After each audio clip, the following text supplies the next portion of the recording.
What is going on, car nerds? Episode 18, we're back again. I'm Jay. Kevin. And today we have another fantastic episode for you guys this week. And today, what are we talking about? The history of Audi. Yeah, curated by me for once, since, I'm a big Audi fanboy. So we thought we'd bring you guys a little bit of a change of pace, maybe. Talking a little bit more about the history, kind of how Audi got started, which is kind of cool. More focus on history. Yeah, I don't know what else to say. Yeah, so if you guys are looking for an episode to really put you to sleep and fall asleep real quick, just play this in the background. Yeah, don't listen while you're driving. That's hazardous. Preferably if you're on a walk or something or about to pass out to go to bed.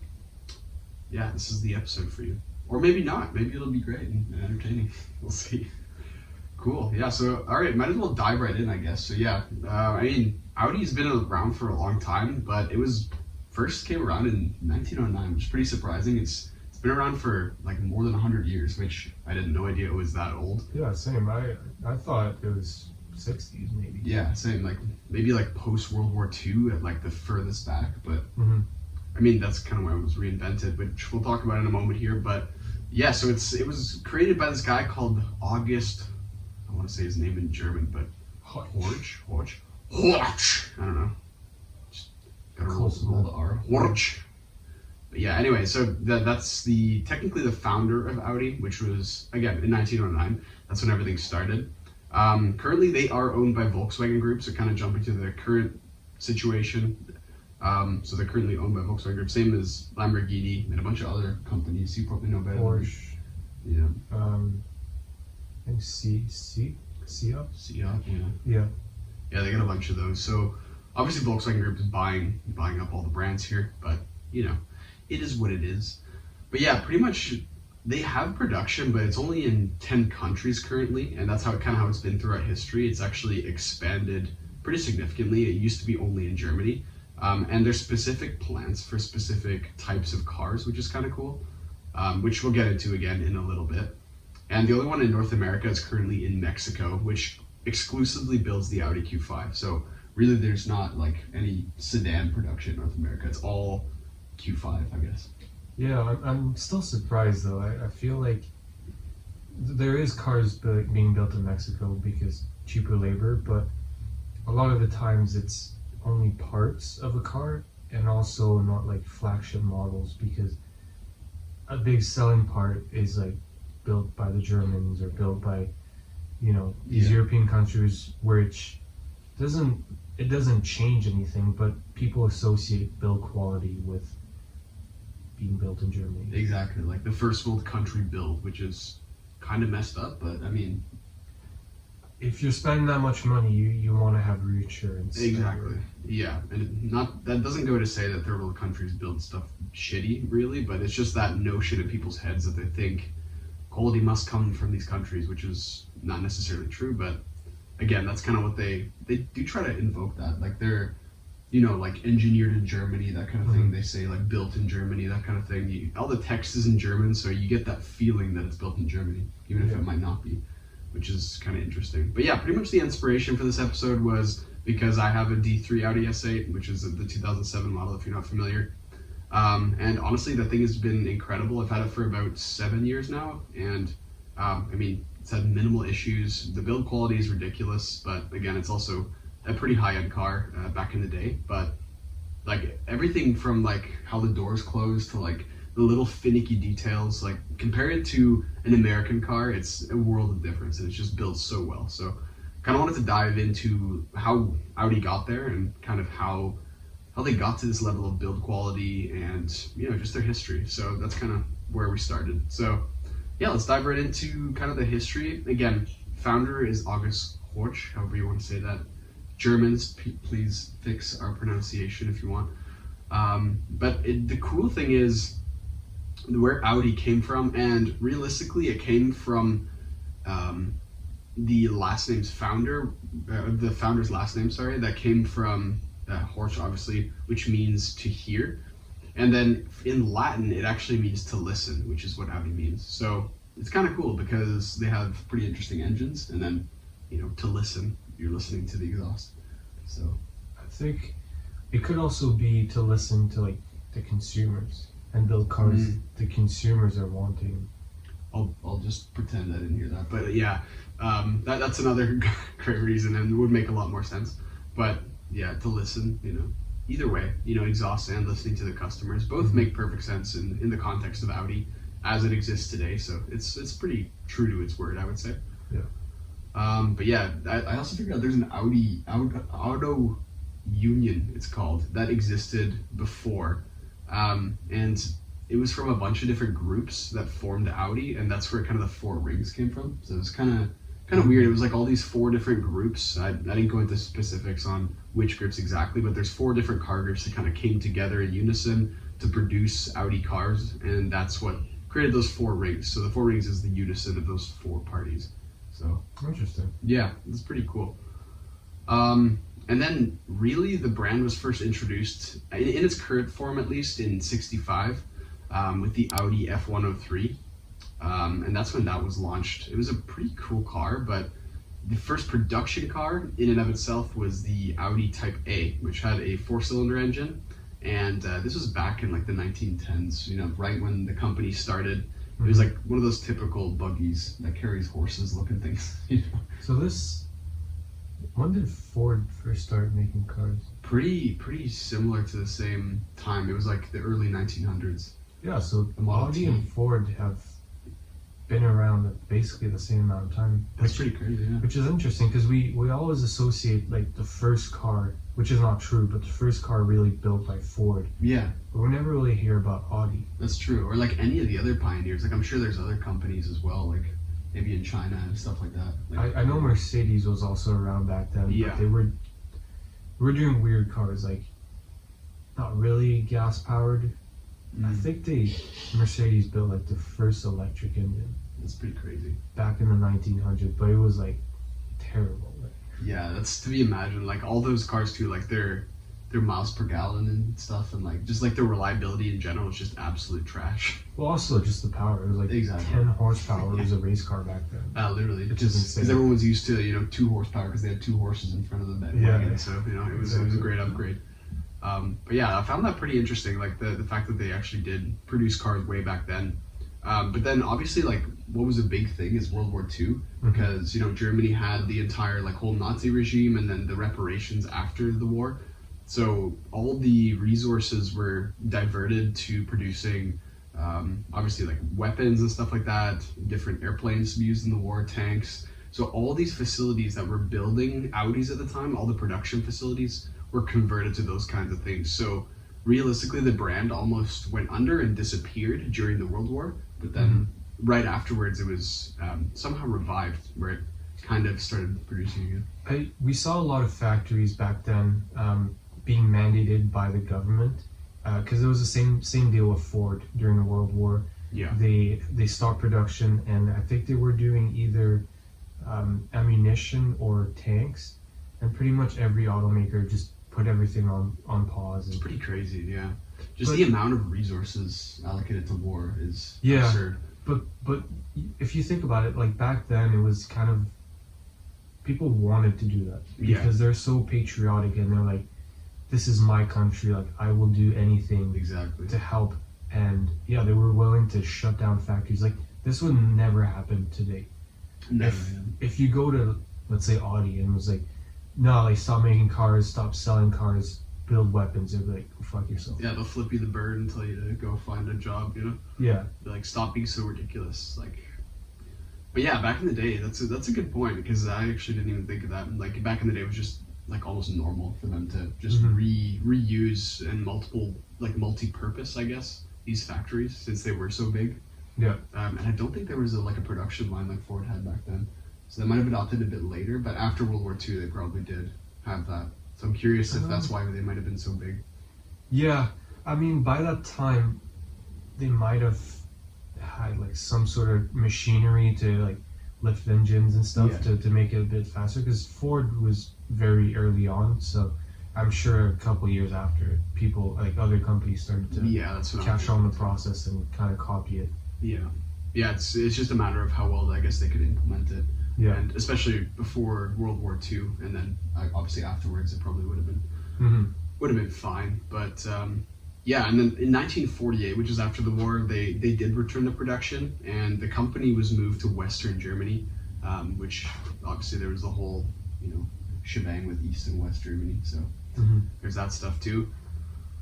And then finally, it was brought to the United States in 1970. So it took them almost 60 years to bring it to North America, which is So this is like selling cars? yeah, they're like selling the first like production vehicle in the United Interesting. States. So technically, it was a European car for longer than it has been in North America, which is pretty interesting.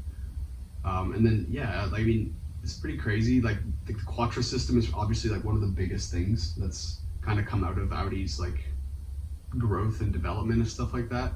And it was in 1980 that this was actually introduced by a chief engineer called Jorg Bensinger.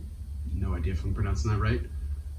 But he just came up with this idea to mass produce an all-wheel drive system, mainly focused on rally driving, since he was like into rally driving and he saw the potential for Audi to go into this space. He developed this all-wheel drive system to kind of get on that page.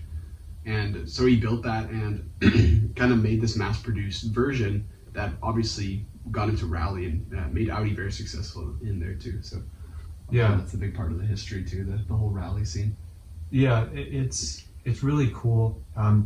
I watched a documentary a couple of years ago. It was on the Audi Quattro, which is the original car they built with the 5-cylinder and all that. And it quickly became a legend because it sounds crazy, but before the Quattro, or the Audi Quattro, they just didn't have all-wheel drive. No, it's So nothing. the technology was around. It wasn't built strong enough to withstand like that amount of horsepower. So that's what Audi did. They took that system and really enforced it and made sure it was built solid to handle all the torque. Yeah. And then they put that in their Audi Quattro, and that thing just dominated because everything else was rear-wheel drive. Exactly, especially on dirt and like water and mud and all that shit that Yeah. is on the rally track. Like, yeah, nothing can keep up with that, which is pretty crazy. But even just in today's vehicles, like you see how long and how much time and effort has gone into it over the years to like make it absolutely perfect. Like you don't notice any difference from like a rear-wheel drive car, obviously, other than like the grip and snow and stuff like that. But Yeah. like it's so seamless and so well integrated that you don't even really notice that it's there, which is pretty cool. But yeah, back to the 5-cylinder thing. So that was the original 5-cylinder that they finally managed to bring back with the RS3 and the TTRS, which is so cool that they did that because that was back in 1980, and then like 40 years later they come back with that 5-cylinder packaged in these brand new looking cars. So it's kind of like a testament to their history, and I think it's really cool. It's almost like having a piece of history under your head. Yeah, and it's really a pet project for Audi. I feel like there's a lot of passion in the RS3 because the platform, like the 3 series, I guess, the A3, Yeah. is 4-cylinder at its core, and the S3, which is like the sporty model, is essentially just a rebadged Golf R Exactly. into sedan because it's a 4-cylinder all-wheel drive, same transmission. And they could have gone that route. They could have taken the RS3, take the same engine, add a bit more power and the body kit and all that, and call it a day, and it would probably sell well. Yeah. But they're like, no, let's completely re-engineer a whole new engine, take the 5-cylinder, put a big turbo on it, do all this cool stuff, and it's just, the result is amazing. Yeah. Like, it's one of the best sounding engines like period. It's so good. Yeah, and like I feel like there was a reason they didn't release it for that long. Like I feel like it's been at least like 5 to 10 years that they've just been working on thinking of the best way to bring this back. But like to find the best balance and the right size car for it, and like the right implementation, and obviously including the turbos was a big aspect of that too. Like thinking about like how they're gonna do that and if it's gonna make sense to add that to a 5-cylinder engine. So all those kinds of things are just so interesting, and something like an American company would never stop to think for, Yeah, it doesn't make sense. Like a lot of the times it's a company taking a risk and hoping the audience, target audience, the people who are going to actually spend the money on buying these cars are passionate and care enough to just, like, open their wallet. Yeah. Because at the end of the day, like, a 5-cylinder isn't really the best, like, because it's so different compared to everything else, right?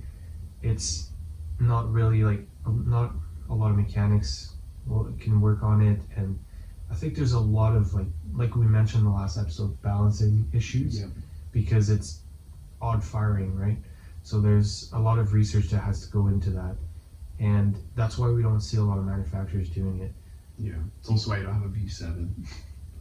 Yeah, well, it can't be a V. Oh, true. So it's an Obviously. inline.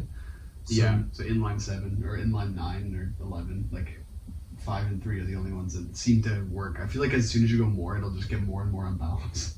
Well, yeah, at that point, like, inline 6, I think, is the longest you can go, because anything more, like, you're half the car is going to be in That's it. true. You still need to fit the transmission, Yeah. transfer case, gas tank, all that. So, yeah, like inline 8, I'm sure it exists somewhere. Yeah, and some weird looking long car. Yeah.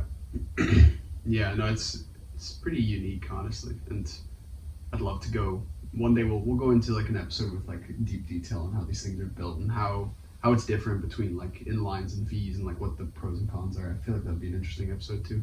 Mm-hmm. But yeah, pretty cool. Like that 5-cylinder, like I don't know if I know any other company that currently does that, at least in mass volume. As of now, Ford dropped theirs in the Focus RS, so Oh, interesting. Is that That's it. 2023? Or? no, it's It's older? It's been out for a few years now. Okay. They stopped making it. But yeah, I think that's the only 5-cylinder currently on the market. Pretty crazy. Yeah, I mean, they have a monopoly, Yeah, literally. but it's not like sales are high for the RS3, but it's not like Not astronomical. crazy. Exactly. So we can see that people aren't necessarily drawn to 5-cylinder. Yeah. And the weird thing is how it sounds too. Like it literally sounds like half a V10, Yeah, which is pretty cool. like it's been dubbed the mini V10 because that's how close of a pitch. I It's wonder impressive. if it's literally just half the V10, like they just That's what I'm chopped it. wondering. Yeah, because like you don't hear a V6, it sounds like a V12 very often. So Yeah. it's like I'm curious if that's maybe how they did it, because that would be it's another thing we can dive into. That'd be cool, Mm-hmm. seeing if we can find some details on that. But anyway, yeah, really cool. The 5-cylinder, they brought that back. That's honestly one of the coolest things that I think a brand has ever done. But then they kept building, and they went from a 4-cylinder to a 5-cylinder, and then they started battling for 8 cylinders. And that was a battle of the Germans, because that was between BMW, Mercedes-Benz, and Audi. And that led to the legendary Audi V8, kind of as we know it today. It's been renditioned and changed over time, but realistically, that 4.2 liter V8 that we know, that came from that battle back in the late 80s and early 90s of those three brands. So it's also pretty cool. Yeah, I mean, there's so much history. It's crazy. Like Audi 5000, this one you might know about because there was reportedly unintentional acceleration problems with this one. But apparently that led to, like, there was 700 accidents and 6 deaths because of the problem. But then it turned out that all of them, or most of them anyway, like 90%, were actually driver error, and that there was actually no acceleration problem. So it was pretty much just bad press. Interesting. So yeah, very, very weird.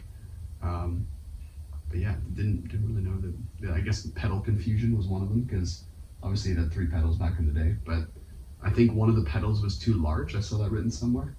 So people thought that it was the brake, but it was actually the gas, something like that. But yeah, pretty much people are stupid. That's all I learned from that. I mean, yeah, like if you're hitting a pedal and you're going faster, just remove your foot from the pedal. Kind of logic, right? Yeah. Yeah, and if you hit the gas and you're not going anywhere, yeah, that's the clutch. So you just disengage and you can shift gears. Well, the clutch is always going to be like further. Exactly. So it's I really can just see- 2 pedals. Yeah, I can see, like, when I first learned how to drive, like, it's you can't look at the pedals, so you have to, like, go off the feel, Yeah. and, like, you can mistake them, but, like, the gas is, like, all the way to the carpet, and the brake is, like, Yeah, right there. So it's exactly. like you pick it up pretty quick. It's also right and left, right? Like, I know the left one is Mhm. the brake. Like, everyone knows that. Unless you're in the UK, then is it flipped? I'm actually not sure. Oh, it'd be the same. It'd be the same. Okay, yeah. Never mind. It's still the same in the UK. So nothing changes. So it's always the same. So unless these people. I'm curious now. Well, the clutch is on the far side, right? So it might Yeah, be the reversed. clutch would be to the right, so maybe it is reversed. Does that mean people drive their left foot instead of the right? No, it's probably still the right foot. It's just the gas would be to the left, and then then the same layout. So Or no, it's reversed. I think then, because it'd be gas, brake, clutch, but you drive with your right foot. Damn, this is mind bending. yeah, this is interesting. To ask your girlfriend. I mean, I'm probably gonna drive next summer, so Yeah, there In you the go. UK, Yeah, so well, we'll we'll figure it report out. back next year. yeah, if I'm dead wrapped around a tree, I confuse the pedals. We know. Or he's driving an Audi 5000. One of the. Yeah. But yeah. So that was kind of interesting. Another weird thing in the Audi history. But it was pretty cool. Like they came out with the Audi A2, which is kind of the original one that kind of brought back consumer confidence in the whole like Audi brand because of that Audi 5000 fiasco. And the Audi 5000 just kind of slowly died off because sales just continued to fall because of that bad publicity, which is kind of sad, really. And then it was just like it's insane, like how much innovation came from all this. So even the 5 cylinders were eventually replaced by 6 cylinders, and those were eventually used in the rallies too because those were even more power. And then they also had that Quattro system, so they had so much advantage in that realm, and the 6 cylinders were proven to be super reliable as well. And then just rally sport in general, like Kevin said, like maybe we could drop a link to the documentary because I think I watched that one too. It's called Unfair Advantage in I motor have seen that racing. one. Yeah, it's a really good one. Mhm. And it's just really cool seeing like how Audi transitioned into rally driving and rally racing. And then how the Quattro system came to be, which is pretty cool. And then the real beast was the Audi Quattro S1. So this was also a rally car, and this thing had 591 horsepower, and this is back in the 80s and 90s. So it's massive. And we'll drop a photo of that right here. But essentially, it was just like a ridiculous looking machine. It won so many championships, both in North America and like all around the world, which really made Audi's name in rally like even that much bigger. I remember a commentary, so they interviewed one of the racing drivers that won a bunch of championships with that car. And I remember something that stuck with me is the turbo was so big and took so long to spool that to be that fast, you essentially never took your foot off the gas. It always had to be on, so the turbo was always spooling. Jesus. So what they were doing is left foot braking through corners. So like, when you see like a Quattro like drifting corners, that's how they were getting around corners. Because if they like let go of the gas, hit the brake, and then like Hit the spool again. and then it would be like really really slow compared to the NA cars. That's actually really interesting. Yeah, but imagine doing that Just full force the whole time. the whole time you're on the gas like that. That's why it was such a dangerous car, because you're drifting corners and like one little mishap and you're flying off the corner and dead. In a tiny little car. And that's actually why what was it called, Class B, I think that was what Class B, that's why it was canceled by the World Rally Championship, because there were so many deaths, there were so many crashes into the crowds, the car lying on fire, because they were pushing the limits of what could be at the time handled, like grip wise. It's insane. Like even till today, like we're talking about, like these cars are maybe a bit slower, maybe a bit faster than today's standards, which is insane. This was like 30 years ago. Can't even imagine like what that must have been like to drive. You've seen some of like the clips and stuff of just like even just bystanders standing by there and how fast they fly by. Like you're driving on dirt. Like it's not just like a road. You know what I mean? Which is pretty ridiculous. And then I think there's a Top Gear episode where James May tries to read the directions for a rally driver, and he has to like say like the severity of the corner and then like how sharp it is, which direction the turn is in. Even those readers can't keep up with how fast they drive, which is insane.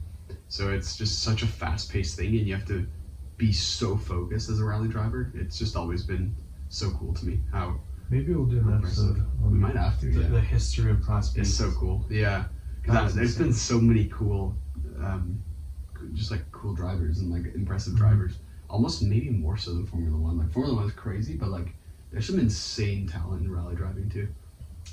It is. I think, in my opinion, it's probably one of the hardest. I think so too. Because F1, you're going fast, yes, you're handling a lot of G-force, but rally, we're talking about a car that's constantly losing traction. Yeah.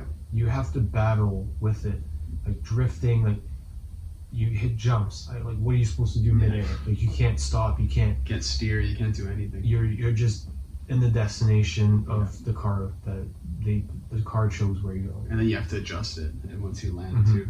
And you're subject to the elements. Like in an F1 race, if it rains, okay, you might have slippery tires. You go and change them, and then you're good. But it's still sketchy, sure. But in rally, like everything turns to mud, and there's puddles, and like you have to be able to get out of like dirt puddles and stuff like that when you're going like 180 kilometers an hour. Like it's so sketchy.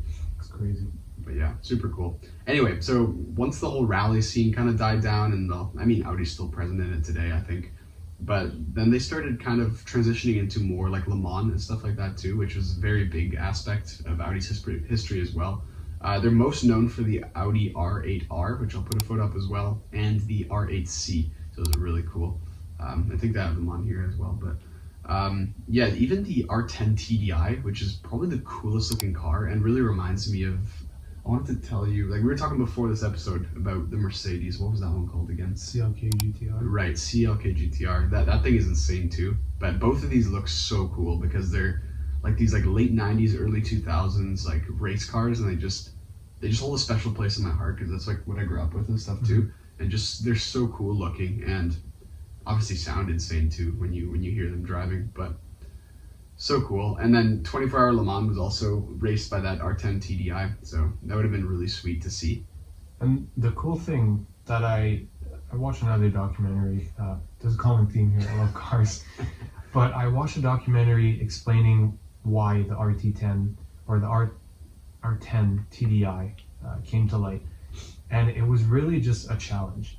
So someone challenged the Audi racing division to build a diesel engine. They were just like, I'm guessing over dinner or something. They're like, yeah, like it's never gonna happen, diesel engine racing. And Audi took that to heart, and they're like, watch We can us. do it. Yeah.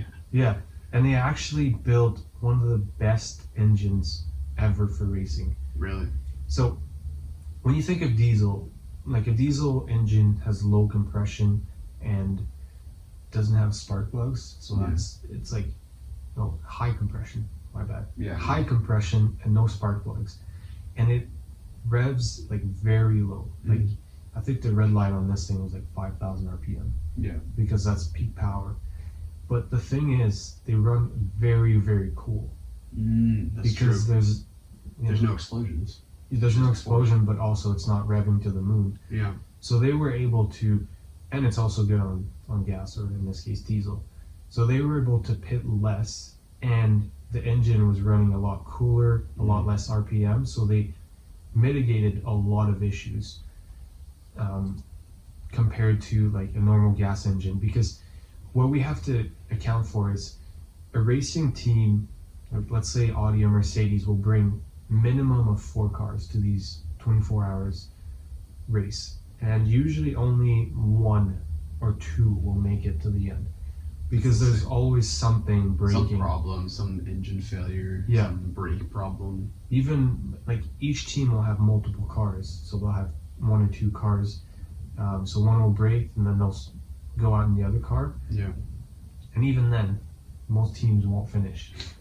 It's crazy. But this car, I think they didn't have much faith. So they only sent like 1 or 2 teams. But this car just made it the whole way. And was able to complete the Unbelievable. race by itself. Just the first car, like I didn't even need to change it. Yeah. It's crazy. So yeah, pretty crazy. I mean, Audi's history is pretty incredible, honestly, and like especially that stuff too. Like you don't even think about something like that shaping Audi's history. You know, like it's pretty unique. But yeah, anyway, like even just the fact, like my car, for example, that they chose to put like a Lamborghini derived V10 into like an Audi S8.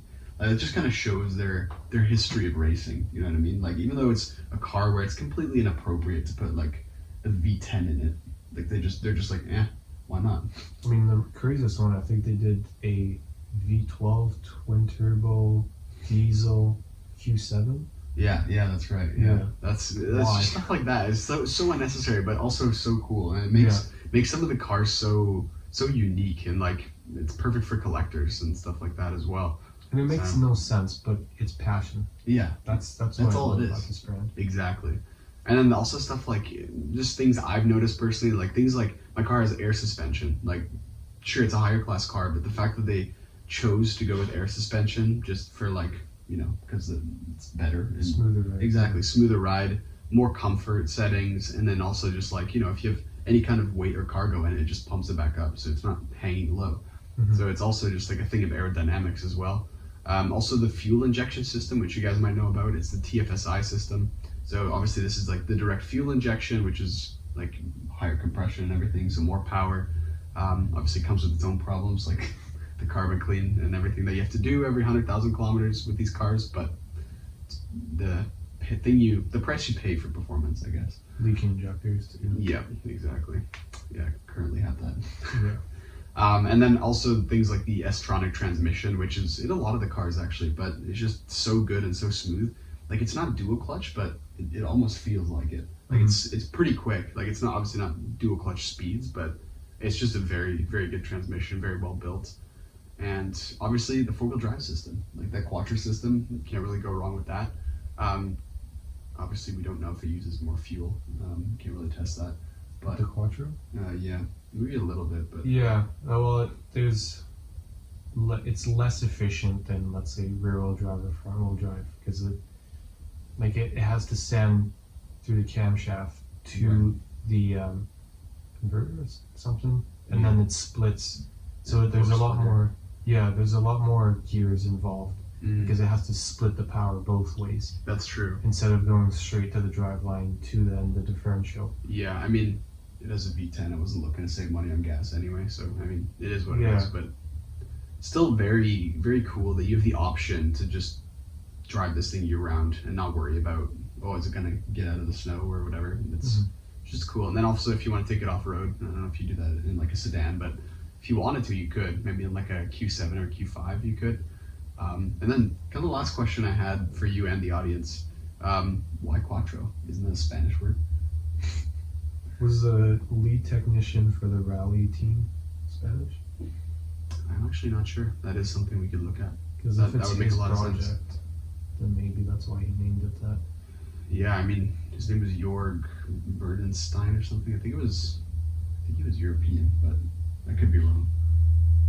Interesting. Yeah, could be something to look up more in depth. But yeah, that was pretty much a quick rundown of Audi's history. Obviously, there's a lot more to it, but these are kind of the things that stood out to me and were as interesting.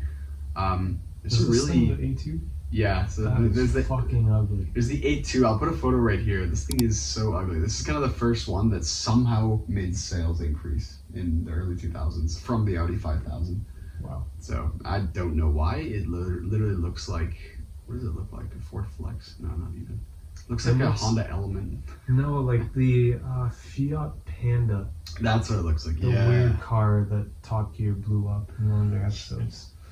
Yeah, it's kind of funny. I'm glad they smartened up and made some more interesting cars. But anyway. Well, that's the Europeans. They just love their tiny, ugly cars because it sips fuel and they don't care about cars. Yeah, exactly. But yeah, anyway, I'll put some photos in the video for you guys so you can kind of follow along and see which ones I'm talking about. But yeah, so that was kind of the history. Really cool. If you guys want to watch those documentaries, I'll put a link down in the description as well. But yeah, that's pretty much it. Anything you want to add? No, that's it. Sweet. All right, guys. We'll catch you in episode 19. Thanks so much for watching / listening. See ya. Goodbye. Goodbye.